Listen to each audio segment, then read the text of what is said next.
¿Cómo les va? ¿Cómo ¿Cómo les va a están? todos? ¿Cómo están? Bienvenidos. Bueno, efectivamente, aquí estamos en este segundo encuentro de Birreras en Estéreo, ¿eh? Esta producción que se hace a nivel radio, a nivel redes sociales, desde Birreras de Argentina, con la intención de difundir el trabajo que hacen las birreras, el trabajo que se hace en torno a la cerveza artesanal, la historia, las historias de vida, la historia en general, las historias de vida, la tarea que hacen los y las emprendedoras fundamentalmente en cada una de las regiones del país. Por eso saludo a Soledad Cejas en primer término, porque ella nos va a llevar después a, bueno, conocer justamente tanto a Martina como a Vanessa. Hoy tenemos compañías desde Mar del Plata y desde Mendoza, así que vamos federalizando justamente la cerveza, ¿eh? La cerveza se toma en todos lados y se produce en todos lados. ¿Cómo anda, Sole? Bienvenida, ¿eh? ¿Qué tal? Buenas tardes, Marcelo. Bueno, buenas tardes a todos. Acá estamos, así como bien decías, federalizando la cerveza, y nosotras, que somos un grupo tan federal y tan inclusivo, estamos, bueno, con Vani Calvo, que ya la conocen, no solo de otras emisiones, sino, bueno, es una institución en Birreras, de acá de Mardel, que nos va a hablar de la segunda parte de la historia de la cerveza artesanal, que ya estuvimos hablando algo en la emisión anterior. Y también estamos con Vanessa Cara Farinelli, que ella es de Mendoza, es jueza BJCP, que ahora nos va a contar bien qué es eso, es sommelier, y nos va a hablar de un estilo específico que es la Porter, que tal vez muchos de ustedes la conozcan, algunos la conocen como cerveza negra. Bueno, ella les va a hacer un poquito una introducción. Así que bueno, si quieren, arrancamos por orden cronológico de los sucesos. Habíamos hablado el otro día algo de lo que tenía que ver con la historia de la cerveza, y un dato que no era menor, que aparentemente la primer huelga de la humanidad se produjo por el no pago de unos vouchers que simbolizaban, que eran, digamos, canjeables por cerveza. Y una vez en esta población, ahora Vani nos va a volver a introducir, no se realiza ese pago que se hacía siempre de un voucher de alimentos y otro de bebidas, que era la cerveza. En una oportunidad ese voucher de esa remuneración no se entrega, y ahí se produce la primer huelga de la historia de la humanidad. Ahí quedamos el otro día, me quedé con todas las ganas de seguir escuchando la historia, así que la segunda parte de la historia, retomando, Vani, mejor dicho, Vani es esta. Vamos, Vani. Subime el volumen, Vani, Ahí estás está, muteada. ahí está muteada. Por el Ahora amor sí, de Dios. ahí Mira, vamos. de los cobres, por Dios que no me saquen la voz, que me mata, me corta Es la más piel. fácil hacer cerveza, evidentemente, que hablar por acá. Es así, es así.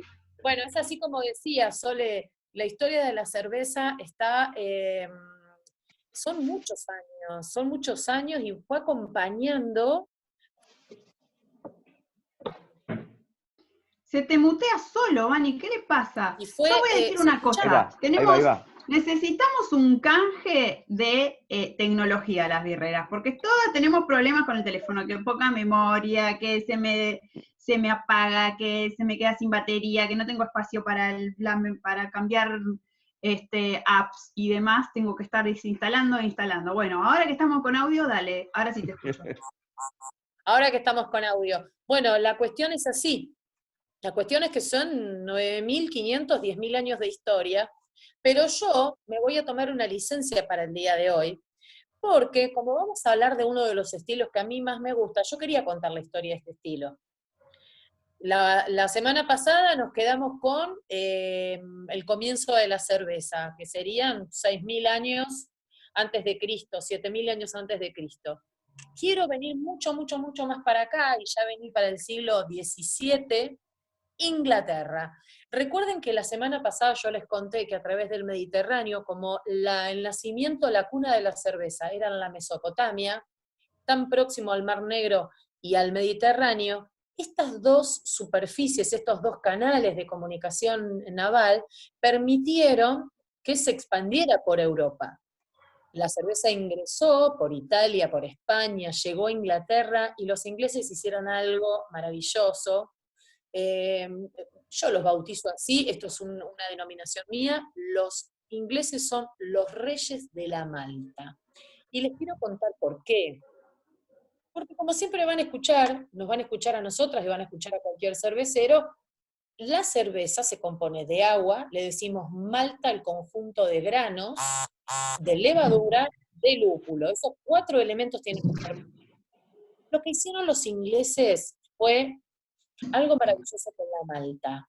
Entre el siglo XVII y entre el XVII y el XVIII comienzan el proceso de tostado. Y les quiero contar esto porque tiene mucho que ver con lo que Vanessa nos va a describir, el estilo que nos describe hoy. Cuando nosotros, el grano de cebada o los granos los granos que vamos a usar para hacer cerveza, llevan un proceso de malteado. Eso quiere decir que al grano recibe un poco de humedad, empieza a germinar, se corta la germinación y ese grano está malteado. Significa que tiene azúcares listos para aportar a la cerveza. Lo que hicieron los ingleses fue empezar a tostar. Y hay algo que se llama reacción de Maillard. La reacción de Maillard es lo que nosotros hacemos cuando cocinamos. ¿Viste cuando pones un trozo de carne que se hace doradito y se carameliza? Bueno, esa es la reacción de Maillard. Y los ingleses, que para mí son los reyes de la malta, manejaban este proceso de una manera maravillosa. Tomaron los granos de malta, los granos de cebada, el grano de cebada sin tostar, comenzaban un proceso de caramelización y le fueron dando gradientes. Menos caramelizado, un poquito más, un poquito más, un poquito más, y lograron aportarle a la cerveza sabores, notas en sabor y en aroma, que van desde el caramelo, el budín, la vainilla, el dulce de leche, el café, el chocolate, el torrado y hasta el quemado. Hay como 2 historias. Vieron que ya la semana pasada les conté que estaba el mito popular y después está la ciencia. Bueno. Pero nosotros nos agarramos del que más nos conviene, digamos. Total, hay historias que son incomprobables. Después a pelearse con los historiadores. El mito popular, les cuento el mito popular y después vamos a la ciencia de la Porter. El mito popular dice que era una cerveza de descarte, berreta, de muy bajo costo, que era un rejunte de cosas, y que se vendía a la clase obrera, que en ese entonces eran los trabajadores del puerto, y por eso lo llamaron Porter. Pero en realidad la ciencia, los historiadores que han buscado evidencia empírica cuentan otra historia. Cuentan que por el 1722, un inglés que se llamó Ralph Harwood, a Ralph le debemos la Porter. Gracias, Ralph. Gracias, Ralph. La verdad que se la debemos a él. Thank you, Ralph. Thank you, Ralph. Él hizo 3 tercios. Mezcló la Brown, que era una cerveza que los ingleses lograron caramelizando bastante los granos, una Pale, que era rubia, y el tercer tercio era una cerveza añeja, que por ser añeja tenía mucho alcohol. Entonces, mezclando estos 3 tercios, hizo la receta de la Porter, la primera Porter. O sea que los 3 tercios eran, ¿qué, Vani? Repetime. Era 1 tercio de Brown, que es una cerveza oscura. Sí. Quiere decir que la reacción de Maillard había caramelizado mucho ese grano. 1 tercio de Pale, que es una cerveza dorada, cobriza, y 1 tercio de otra cerveza que había sido añeja, que era añeja, fue añejada. Entonces tenía bastante cuerpo de malta, una gran estructura de caramelos y un poco más alcohólica. Fíjense que acá no estamos hablando en la Porter, no estamos hablando de lúpulo, todavía no. En la historia de la Porter el lúpulo todavía no apareció. Ese matrimonio vino mucho después. Mira. Vino mucho después. Hasta ahí era todo caramelo, tostado, café, chocolate. Y sí, se vendía, tuvo mucha adhesión entre el público trabajador, se vendía entre los trabajadores del puerto, y era una cerveza bastante económica. Pero lo cierto es que en los orígenes de esta cerveza hubo un autor intelectual, hubo un brewmaster cuando la pensó. Les quiero contar lo siguiente ahora, que proliferó, se puso como de moda en Inglaterra por esa época, a finales del siglo XVIII, y se puso de moda y migró. Migró para Rusia, migró para Irlanda y migró para Estados Unidos. En esa migración, como nadie profeta en su tierra, descolló la Porter en Rusia y mutó, se concentró y pasó a ser la Imperial Stout. También en Irlanda tuvo muy buena repercusión y tenemos la Guinness. De inmediato surgió la Guinness, que es otra Stout. Y en Estados Unidos, ahí vino el romance con el lúpulo. Mira vos. Cuando la Porter de Inglaterra fue trasladada a Estados Unidos, hubo una fusión, ahí se le incorpora el lúpulo para balancear sin protagonismo, pero para balancear los caramelos y para balancear la malta. En Inglaterra perdió bastante, se pasó esa moda, le ganó la Stout, que era una especie, la Stout surge como un derivado de la Porter, y es una Porter extra Porter, una Porter más intensa. Y en Estados Unidos, cuando se difundió mucho la cerveza Porter, hasta que llega la ley seca, en donde se prohibieron las bebidas alcohólicas, y pasó a ser una cerveza de la clandestinidad. Pasó a ser con brewers, se siguió produciendo en Estados Unidos. Se había perdido en Inglaterra hasta hace unos 20 años, que Inglaterra, su madre original de la cerveza Porter, la recupera y vuelve a producirla. La historia de la cerveza Porter es una historia de idas y vueltas, de transformaciones y de vuelta a sus orígenes.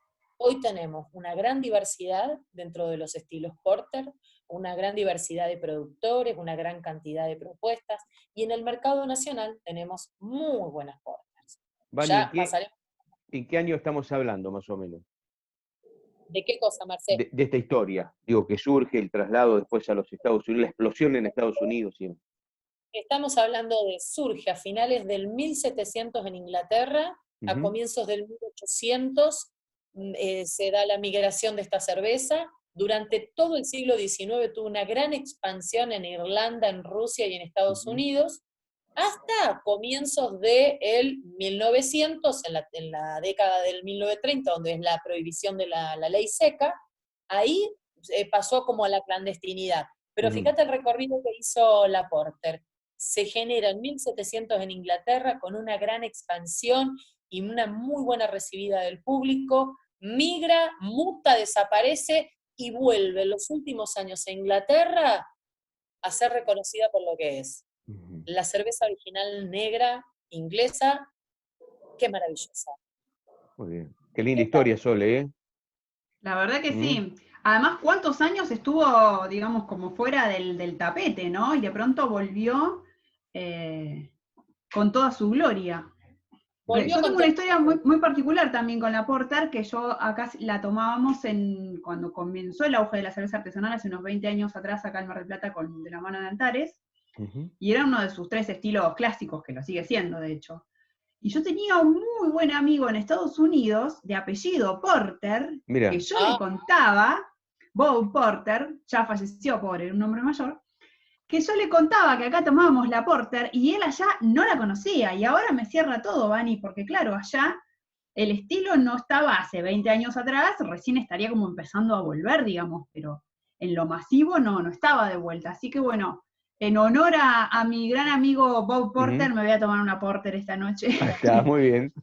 Así que bueno, y ahora vamos que ya tenemos un poquito la historia, la introducción y sus orígenes, y ahora que ya sabemos que tiene una fuerte presencia de maltas y en sus comienzos lúpulo no, pero después del lado americano sí, nos va a contar un poquito más Vane del estilo específicamente, para que cuando vayamos a pedir una Porter, sepamos qué estamos pidiendo, o cuando nos ofrezcan una Porter y todas sus variedades, sepamos de qué estamos hablando. ¿De qué estamos hablando, Vani? Sí, en realidad Vani la describió súper bien a la cerveza, hizo un pantallazo general increíble de lo que fue toda su evolución. Quizá me estaría bueno por ahí agregar algunos detalles más.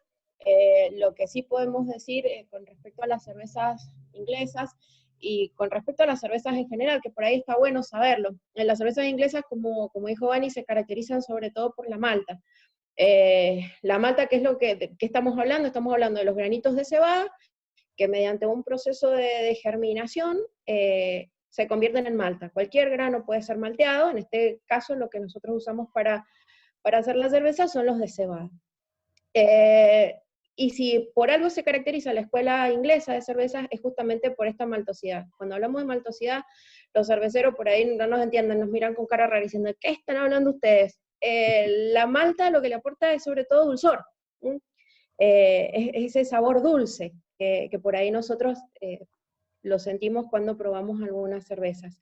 Hay otras escuelas, la escuela belga, por ejemplo, la podemos identificar más con digamos, lo que le da su personalidad es la levadura. En el caso, como dijo también Vani, de las cervezas americanas, es el lúpulo. En el caso de las inglesas, como bien dijimos, es la malta. ¿Por qué? Y todo tiene un porqué en la historia.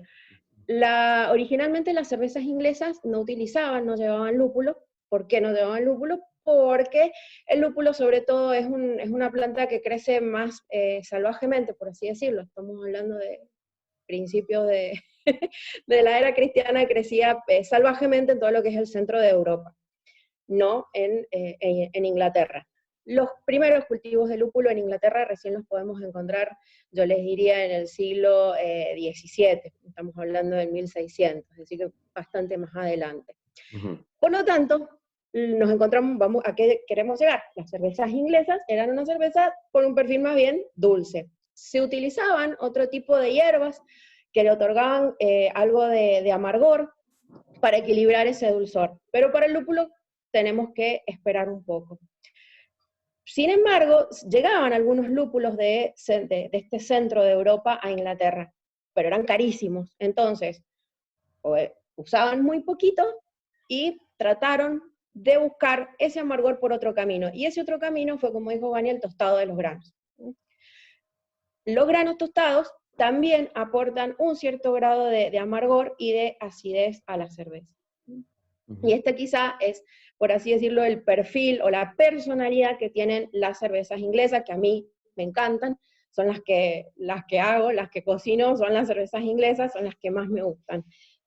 Por ahí no tanto las oscuras, pero las cervezas ámbar, la mild, para mí la estrella de las cervezas me encanta, una cerveza muy fresca.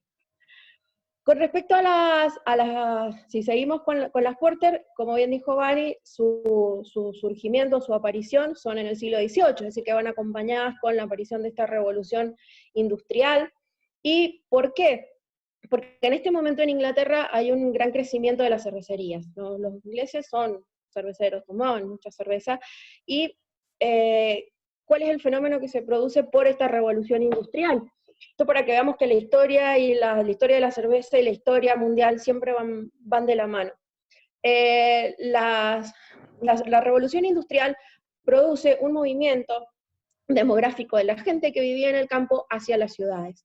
Esa gente que va a las ciudades, lógicamente es una gente que va a ir a trabajar a las fábricas, gente de la clase trabajadora, de la clase obrera, y que digamos, la bebida que estaba más al alcance de sus posibilidades era la cerveza, ¿sí?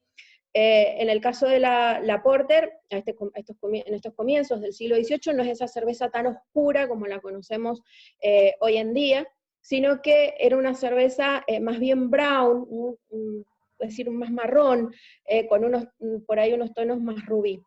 ¿Por qué? Porque a pesar de que los ingleses tostaban la malta, el tostado de la malta no se realizaba en hornos, como se hacía ahora. En hornos, los hornos en ese momento eran con fuego, con leña, con carbón, y no le podían levantar tanta temperatura. Es decir, que este tostado de los granos no llegaba a tonos demasiado oscuros, a esas maltas negras o la cebada tostada que nosotros conocemos hoy en la actualidad. Entonces, eran cervezas quizá más, con sabores y aromas más a caramelos, ¿verdad? Ese caramelo por ahí, el caramelo del flan, ese caramelo que se quema, para que más o menos se entienda. Entonces, si nosotros seguimos avanzando, digamos, el éxito de esta cerveza porter fue durante todo el siglo XVIII, ¿sí? Ya a finales del siglo XVIII comienzan a aparecer por parte del gobierno inglés una serie de impuestos que van a hacer que esta cerveza porter se empiezan a utilizar otros adjuntos, como les decimos nosotros, otros ingredientes para lograr el color o para lograr la cantidad de alcohol que les hacía falta. Como por ejemplo el azúcar. El azúcar tostada fue una de las cosas que se empezó a usar para lograr no solamente el color, sino también por ahí la graduación alcohólica. Otro dato por ahí importante que es para destacar es que hacia fines hacia fines del siglo XVIII, estamos hablando cerca de 1790, ¿qué es lo que va a suceder? Esta revolución industrial va a continuar avanzando y ya a principios del siglo XIX, un señor de apellido Wheeler va a inventar, entre comillas, va a ser el primero en producir un horno que ya sí, con todos los adelantos de la revolución industrial, va a permitir este tostado de los granos. ¿Sí? Logrando, y aquí es donde aparece una malta que los cerveceros estamos acostumbrados, que le llaman hasta el día de hoy Black Patent, disculpen mi inglés, Patent, no sé cómo se pronuncia, pero es lo que nosotros conocemos como la cebada tostada. Esa malta bien negra. Entonces ahí se van a terminar los problemas de color. ¿Por qué? Porque originalmente se utilizaba en su mayoría la malta oscura. Las maltas oscuras no aportan demasiados azúcares fermentables. Es decir, que si nosotros usamos las maltas más claras que aportan azúcares fermentables, no llegábamos al color, no teníamos estas cervezas oscuras. Con la invención de este horno justamente se solucionan estos problemas. Y es ahí cuando esta familia de las Porter empieza a crecer y empiezan a aparecer las primeras stouts, esas cervezas oscuras, esas cervezas más fuertes. Como bien dijo Vani también, ya durante el siglo XIX el consumo de la cerveza de la Porter empieza a decaer y es reemplazado, digamos, ahora la estrella van a ser las cervezas pálidas, las Pale Ale, como se les llaman, y una de ellas es de la que no somos fanáticos los argentinos, que es la IPA, ¿no? Esa cerveza bien amarga. Muy bien. Ahora, ¿la Stout es más fuerte que la Porter en el sentido de que tiene más alcohol, por ejemplo? Una Imperial Stout, sí, estamos hablando de que tiene bastante más alcohol que una Porter. Sí, ¿Y es menos dulce que la Porter? ¿La Imperial Stout? Sí. Mira, no sé si es menos dulce porque el alcohol tiene un grado de dulzor, le otorga un grado de dulzor también a la cerveza. Ahí va a depender la cerveza. De cada fábrica, exacto. Exactamente, sí. Exacto. O sea que la Porter es perfectamente un buen estilo para empezar, para aquel que todavía le tiene un poquito de miedo a la cerveza artesanal, y por ahí ya por el hecho de ver el color negro lo asusta, nada que ver. O sea, tiene muchas fábricas, de hecho, le incorporan chocolate, le incorporan café, le incorporan vainilla, así que realmente es un estilo como para animarse a probar y adentrarse en el mundo de la cerveza artesanal, ¿no? ¿Ustedes qué opinan, chicas? Que exactamente, aparte es una cerveza, nosotros que los argentinos somos tan carnívoros, es una cerveza que me haría perfecto con las carnes, y también con los chocolates, así que animarse, una cerveza que va con postre y con carne, va para las dos, así que... Datazo, nos acaba de tirar Vanessa un datazo. Yo tengo una duda, primero me estoy dando cuenta que la cerveza que a mí me gusta es la Porter, porque me gusta la cerveza artesanal negra, así que bueno, en esto de que uno va aprendiendo, está bueno incursionar en esto. Sos de Mendoza, dos preguntitas, y les comento que nos quedan 7 minutos, nada más, pero digo, dos preguntitas cortitas y al pie. Primero, tu historia en Mendoza con la cerveza en la tierra del vino. ¿Cómo? No sé si fue fácil meterse en ese terreno con la cerveza seca hace bastante tiempo. Básicamente preguntarte eso, así no me extiendo en las preguntas. Y después, por supuesto, lo que haces, ¿no? Allá en Mendoza. Sí, en un principio, por ahí la industria del vino nos miró con bastante recelo, como diciendo, no le gustó nada.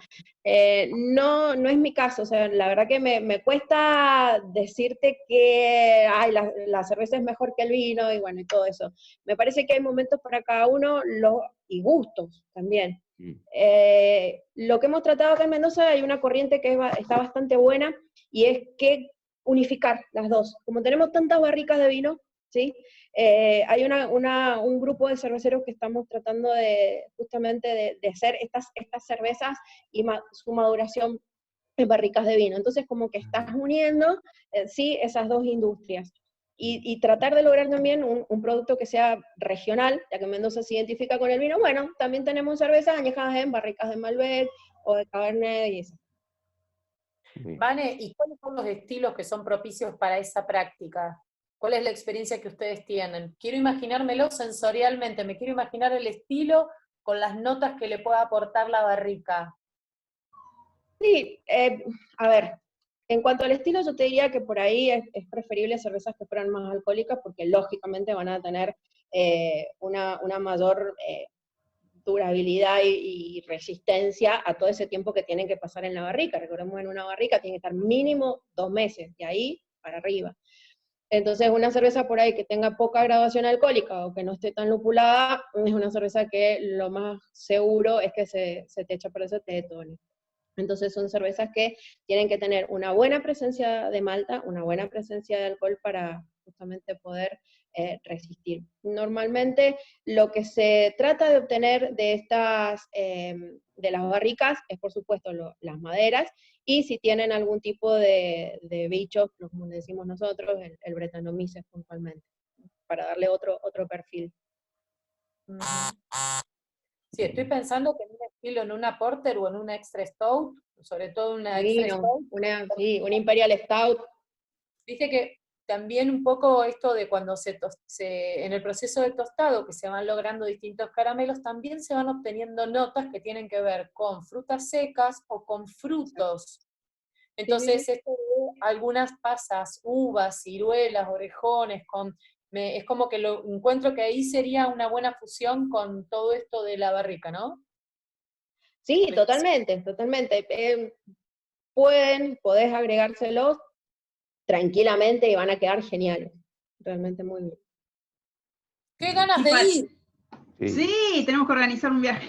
Rica. Ahora, para el consumidor final, ¿cuál es la sensación, Vane, para el que no entiende nada y de pronto llegó a Mendoza, tierra del vino, me hago la ruta del vino, qué sé yo, y de pronto se encuentra con una belleza como esa, pero añejada en barricas que tuvieron roble antes? ¿Cuál es la sensación o el aroma? Digo, primero se siente el olor a cerveza, se siente más la presencia del vino. ¿Cuál es vos lo vas a describir, obviamente, con las palabras técnicas porque sos jueza BJCP, pero nosotros, los que no tenemos mucha idea, ¿cuál es la sensación? Lo que nosotros tratamos más que nada es que la gente relacione con lo que decimos su memoria sensorial. Y el tema del vino está bastante arraigado, por así decirlo, no solo en Mendoza, sino también, bueno, el argentino en general. Entonces lo llevamos por ese lado. Bueno, fíjate esas notas a madera, esos frutos rojos, o esas ciruelas pasas, uvas pasas, que son cosas que nosotros estamos acostumbrados y que ya lo tenemos bastante incorporado. Por ese lado, le buscamos, no solo en el aroma, por supuesto, sino también en el sabor. Bien, como pusimos en la publicación de ayer de Birreras, más que un programa de radio, esto es un taller vivencial, porque te estamos hablando, te estamos contando, y si tenés, como Vani, la diferencia de ya tener una birra en este momento, ir probándola y notando todo lo que estamos diciendo, es un taller. Muy bien, la tenías ahí escondidita. No, tenés agüita. ¡Agua! Así que la semana que viene van a elegir ustedes, nuestra audiencia va a elegir de qué estilo quieren que hablemos. Vamos a poner durante la semana las votaciones. Bueno. Y ahí sí, los quiero a todos con su birra en mano. Bueno, ¿cómo estamos de tiempo, Marce? Sole, tenemos 2 minutitos, pero estaría bueno, si te parece, vos que estás con la transmisión en vivo a través de Instagram, saludar a la gente que nos está siguiendo. Vos que tenés más claro esto de la tecnología, ahí aparece gente que nos está, al menos nombrar a algunos para saber que los estamos acompañando también desde acá, ¿no? Ay, sí, tenemos un montón de gente que es la que nos acompaña siempre, tanto con la presencia física cuando vamos a los bares y hacemos presentación de nuestras cervezas, como gente que nos sigue en las redes y que ya estaba sabiendo y esperando este momento. Así que saludar a las birreras que están ahí saludando, a Romy, por ejemplo, la tía Romy, mejor dicho. Acá veo a Silvia DP, a Lemuria 249. Bueno, son las denominaciones a través del Instagram, ¿no? Por supuesto que esta gente tiene nombre y apellido, ¿no? Bruno Ezequiel Barrera, Willy Jack, 1975, cerveza Altamar, cerveza Altamar también por allá. Esa es Gise y Hugo, les mandamos un beso grande. Bueno, Después la acá gente tenemos que a nos Vicky Di acompaña. Pau también, una que la vamos a comprometer en cualquier momento para hablar. Después tenemos, bueno, un montón de gente. ¿Quién más? Bueno, está el chino que también es un amigo de la casa, el chino Ernesto. Un montón, los de siempre y muchos de afuera también. Bueno, que Mirá, sigan desde sumando. Potrero de los Funes, San Luis, Mariela Pimental. Muy bien, qué lindo, vamos a tener que ir para allá, a tus pagos. Levantemos la cuarentena cuanto antes, por favor. Te pido, por favor. Mendoza. Claro. ¿No Bueno. conoces Mendoza? No, que Hacemos nos tu tour fuimos tuyo. a Mendoza, chicas. Claro. Hacemos Bueno. parada en Potosí y después seguimos hasta... ¿En qué zona de Mendoza estás, Vane? Yo vivo en San Martín, estoy a 50 kilómetros, digamos que les queda pasar. Si vienen de San Luis, pasan por San Martín y después nos vamos a Mendoza. Vane, lo Me último, encanta. pon el chivito de tu producción, así la gente te sigue. ¿Pongo qué, perdón? Nosotros le decimos el chivito en los medios. El Decinos chivo. bien tu marca y dónde